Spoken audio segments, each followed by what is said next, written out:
The Student Council Executive Board has been elected for the 2014-2015 school year. We'll have the details ahead. Also on the broadcast, we'll have golf and soccer results. All this and more coming up on KFOI Daily News.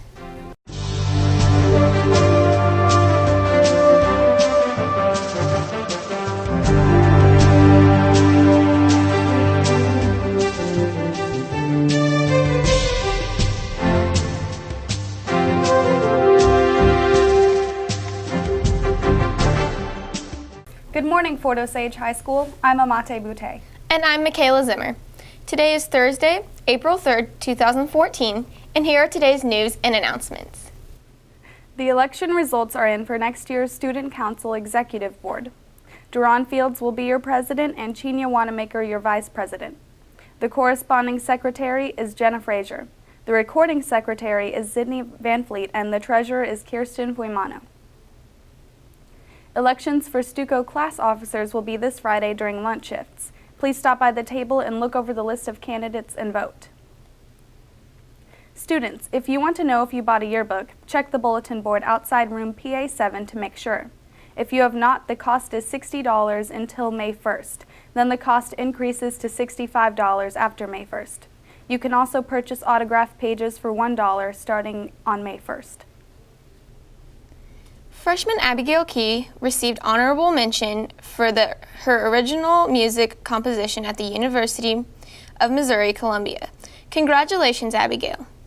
Last Wednesday, the band traveled to Lee Summit West High School to perform at the Missouri State High School Activities Association's large ensemble festival.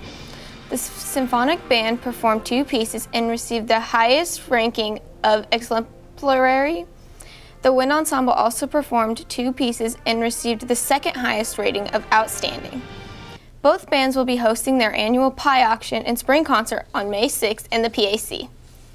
Seniors interested in auditioning to be one of this year's commencement speakers can now pick up petition forms from Miss Cato in the office. Petitions need 25 signatures in order to be listed on the ballot.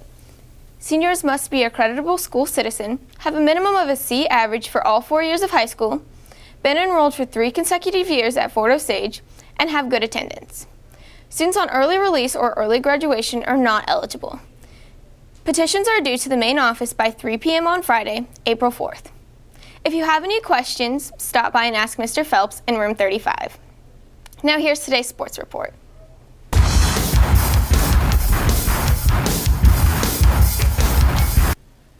The varsity and JV golf teams were on the links Monday. The JV played at Shamrock Hills in Lee Summit and placed 18th as a team. Colin Divers led the Indians with a 109, followed by Noah Bernard's 115. The varsity competed at Longview and the Fred Arbanas Invite. Micah Lewis fired a 98 to lead the Indians. Cody Ball and Sam Morgan each told out at 102. 3 goals from Leanne Bartlett saw the girls' varsity soccer team defeat Raytown South 3-0. Lydia Calderon earned the shutout as the Indians improved to 3-1 on the season. The JV team also beat the Cardinals 4-0. Goalies Megan Jackson and Cara Johnston combined efforts to record the shutout for the Indians. Coming up on the Indian sports calendar, the boys' varsity and JV golf teams are playing today in the Park Hill Tournament.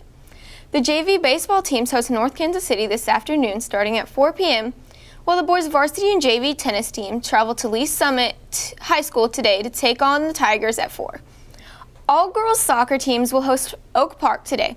The C team will take on the Northmen starting at 4 p.m., the JV at 5, and the varsity kickoff at 6:30.